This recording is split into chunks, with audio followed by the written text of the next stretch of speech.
Bienvenue à tous dans l'émission Club de la Presse. C'est la première édition du Club de la Presse qui est organisée en synergie par trois radios, trois médias, la radio publique africaine, la radio Inzamba et la radio-télévision Renaissance. Et donc c'est à travers le Club de la Presse qui est une édition qui offre aux professionnels des médias un espace de débat et d'analyse des nouvelles nationales et régionales. Cette émission est aussi un cadre d'expression à l'autocritique et à une analyse sans complaisance du travail des journalistes burundais. Alors très vite, je vais vous présenter les invités de cette première édition estampillée RPA Radio Inzamba Radio Télé Renaissance. Sur le plateau, nous sommes avec Bob Rugurika. Bonjour Bob. Bonjour. Et merci d'avoir accepté notre invitation. Merci à vous de m'avoir invité. Je rappelle à nos téléspectateurs et auditeurs que Bob Rugurika, vous êtes le directeur de la radio publique africaine. Oui, c'est ça. Nous sommes également avec Patrick Ndouimana. Bonjour. Bonjour. Vous êtes le président de l'ABR, l'Association burundaise des radiodiffuseurs. Et nous sommes également sur le plateau avec Innocent Mourouzi. Je suis président de l'ABR. Vous fûtes président de l'ABR. président légitime. Je reste le président légitime peut-être. Et aussi le directeur de la radio Woneisha. Et voilà, et nous sommes également avec Innocent Mourouzi. Bonjour. Bonjour. Vous êtes le directeur général de la radio-télévision Renaissance. Et voilà, alors très vite, nous allons commencer par la première partie qui concerne l'actualité nationale, tout ce qui s'est dit au cours de cette semaine dans les différents médias burundais. Et voilà, aussi la deuxième partie concernera l'actualité régionale, et surtout au Kenya avec les élections kenyanes, là où il y a beaucoup d'échauffourées, avec la troisième élection qui s'est tenue, l'élection présidentielle qui s'est tenue ce jeudi à Nairobi et dans toutes les autres régions où il n'y a pas eu d'élection à cause justement des affrontements entre les membres de l'opposition et les forces de l'ordre kenyanes. Alors cette semaine, le principal sujet qui a fait débat surtout dans les différents médias du pays, c'est la révision de la Constitution, le régime de Bujumbura qui veut donc réviser la Constitution, un projet de loi qui a été étudié au Conseil des ministres qui s'est tenu cette semaine. Et voilà, Pierre Nkurunziza qui a tout un boulevard devant lui, Bob, pour se faire réélire autant de fois qu'il veut. Bon, effectivement, mais moi je dirais que c'est sans surprise que le président Nkurunziza procède encore à ce jeu de vouloir toujours enterrer les acquis de la paix au Burundi, notamment c'était l'accord d'Arusha qui a inspiré d'ailleurs l'actuelle constitution. Je crois, et je l'ai souvent dit, que ça ne m'étonne pas parce que ce monsieur, Pierre Nkurunziza, il a été constaté depuis un certain temps que c'est quelqu'un qui n'a qu'une seule ambition, se maintenir au pouvoir coûte que coûte.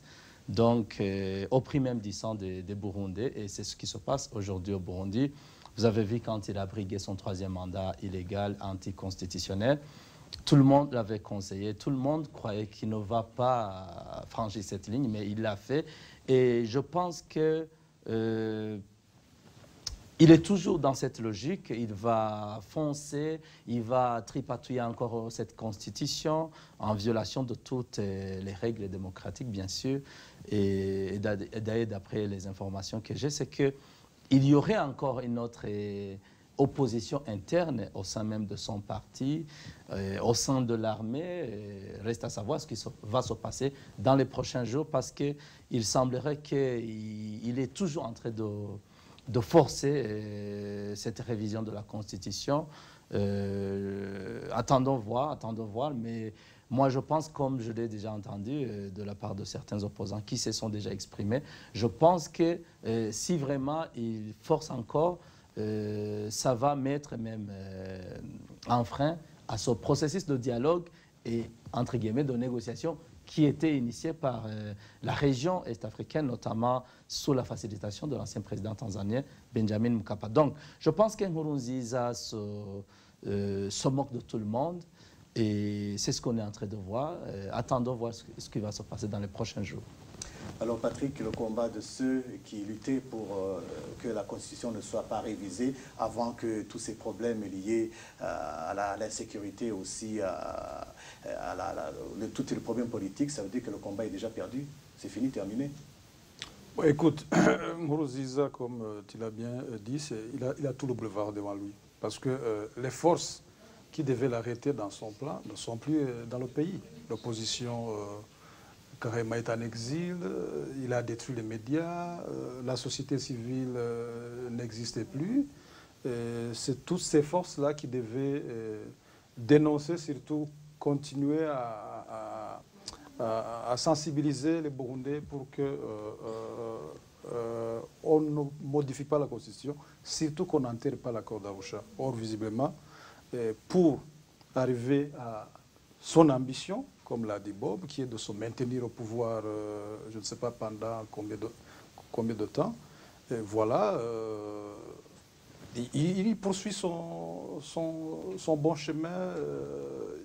Il a mis en place une commission chargée d'analyser les dispositions à amender. Mais la disposition principale qui l'intéresse, c'est celle de faire sauter la limite des mandats présidentiels. Donc, il va le faire, mais je me dis que ça aura des conséquences. C'est de continuer à enfoncer le Burundi dans la crise politique, mais aussi pour moi, je me dis qu'il vient d'ouvrir aussi la voie à toutes les forces, tous les moyens de le combattre à travers la lutte armée, la lutte politique. Donc voilà, c'est vraiment le Burundi va continuer à plonger dans une crise politique sans fin. Et voilà, alors il y a la société civile burundaise internationale, il y a les médias burundais, il y a aussi toute la classe politique et aussi la communauté internationale qui a mis en garde le régime de Bujumbura pour qu'il ne touche pas à la Constitution parce que ça risque d'attiser un conflit qui a déjà fait 2000 morts et près de 500 000 réfugiés. Alors aujourd'hui, que faire? Non, ce ne sont pas ces mises en garde qui vont l'arrêter, parce qu'il ne faut pas perdre de vue une chose qui est fondamentale. Ce n'est pas que la Constitution qui est visée, c'est fondamentalement l'accord d'Arusha. C'est fondamentalement l'accord d'Arusha. Parce que depuis que son groupe au sommet du pays est arrivé au pouvoir, il a clairement affiché en privé son ambition de détruire l'accord d'Arusha. Et surtout, de rester au pouvoir au moins 40 ans. Une des 3 personnalités les plus importantes du CNDD-FDD, en 2005 déjà, avait dit à quelqu'un qui essaie de le mettre en garde contre des dérives qu'on voyait déjà, qu'en fait les gens ne comprennent pas, qu'ils sont là pour être au pouvoir au moins pendant 40 ans. Et pour cela qu'ils allaient détruire tout ce qui s'opposerait à ce projet-là, physiquement, politiquement, socialement, matériellement. Donc, ce qui se passe aujourd'hui n'est pas surprenant. C'est un processus qui est en train d'arriver à terme. Et ce n'est pas seulement la limitation des mandats qui le préoccupe. C'est aussi cette contrainte qu'il y a dans l'accord d'Arusha qui oblige les différents partenaires à discuter, à négocier constamment pour avoir un consensus sur les questions nationales. Donc c'est tous ces obstacles-là qu'ils essaient d'éliminer pour avoir un pouvoir fondamentalement tribaliste, il faut le dire comme c'est, un pouvoir destructeur comme ça a été durant tout le processus de guerre qu'ils ont mené, mais également durant tout le processus de gouverner le pays.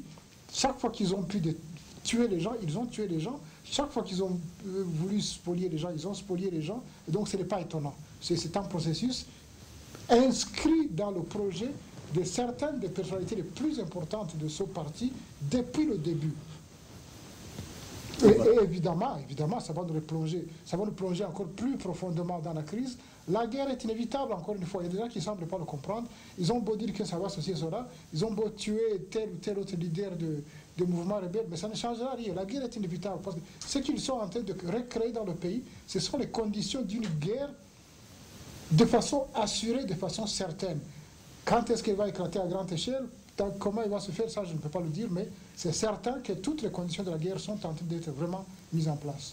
Bon, espérons qu'on ne va pas en arriver là. Non, ce n'est pas une question d'espérer ou pas, c'est une question d'éléments objectifs. Les mêmes éléments objectifs qui ont créé la précédente guerre sont en train d'être remis là, donc il n'y a pas à s'étonner.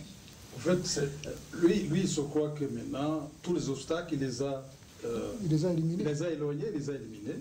Mais je me dis qu'il se trompe, il se croit fort, il dit qu'il a l'armée avec lui, la police avec lui, la justice avec lui, donc maintenant c'est le seul maître, mais je me dis qu'en même temps, les gens vont continuer à s'organiser, à passer par tous les moyens possibles pour, pourquoi pas, ne pas le neutraliser. Ça va passer par une guerre? Absolument. C'est la seule solution finalement. Écoute, en fait, la seule... chance aux négociations, mais moi je ne vois pas de négociations politiques. De toutes les façons, ce n'est pas dans l'esprit de Nkurunziza.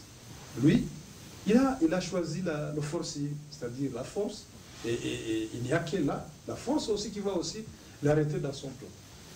Voilà, alors nous enchaînons directement avec le deuxième sujet, et le deuxième sujet qui concerne la nouvelle qui a été comme un coup de massue asséné à beaucoup de Burundais quand ils ont appris dimanche dernier que les leaders des forces populaires burundaises, la rébellion, dont deux leaders d'ailleurs, le numéro 1 et le numéro 2, le général Ntibantunganya Jérémie et son adjoint, le lieutenant-colonel Edouard Nshimirimana, qui avait été arrêté par les forces de l'ordre tanzaniennes, des informations d'une probable extradition de ces chefs rebelles burundais vers le Burundi et aussi peut-être leur exécution par le régime ont circulé beaucoup, ont déferlé sur tous les canaux de communication, surtout sur les réseaux sociaux.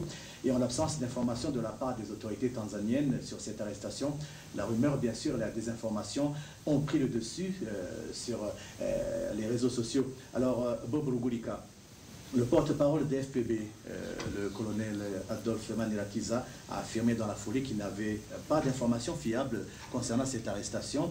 Et dans ce cas, le traitement et la diffusion de telles informations capitales dans la vie d'un pays, c'est très difficile pour des rédactions comme celle de la radio RPA. Disons par contre que les responsables, et surtout la cellule communication au sein de ce mouvement rebelle, FPB, ils ont reconnu, ils ont affirmé que les leurs ont été arrêtés en Tanzanie. Parce qu'ils ont dit effectivement qu'ils ont eu ces informations de la part, je pense, d'un guide qui était avec leurs collègues donc, sur place là en Tanzanie, je pense, aux alentours du camp des réfugiés burundais en Douta. Donc, ils ont même rédigé un communiqué relatif où ils ont dit qu'effectivement, ils ont perdu contact avec les leurs juste autour de 21h, je pense, dans la nuit de samedi, le samedi le 21. Donc, ils ont reconnu que les leurs ont été arrêtés et ils ont dit que d'après le guide qui a été quand même, lui, échappé à cette arrestation apparemment, qui apparemment était un guide tanzanien, il a dit qu'il s'en est suivi l'extradition vers le Burundi. Donc, et dans la foulée, effectivement, nous l'avons annoncé sur différents canaux de diffusion.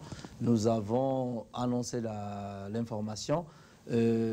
Mais curieusement, le lendemain, quand nos médias, effectivement, ont essayé de contacter les autorités tanzaniennes, tous ont nié, à commencer par le porte-parole de la police à Dar es Salaam. Il a nié être au courant d'une quelconque arrestation des leaders d'un mouvement rebelle burundais.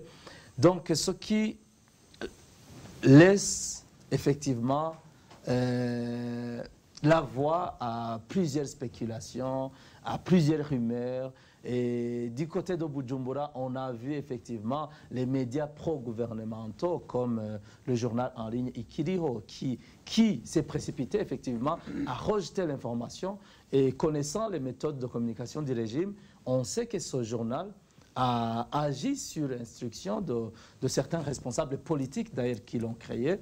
Et c'est là où on se demande réellement qu'est-ce qui s'est passé. Et moi, dans mon analyse, moi je pense par contre aujourd'hui qu'il ne s'agit pas d'une arrestation qui s'est déroulée sur le sol tanzanien, de cette arrestation des leaders du mouvement FPB.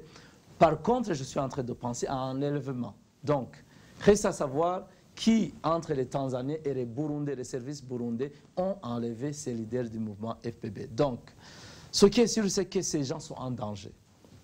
On ne sait pas, jusqu'aujourd'hui, presque 5 jours, 6 jours après, une semaine d'ailleurs, on ne sait pas toujours leur sort. Donc, moi, déjà, les informations qui nous parviennent, effectivement, font état de leur enlèvement par des services burundais sur le sol tanzanien, des services burundais qui ont eu la complicité de certains agents au niveau de la base.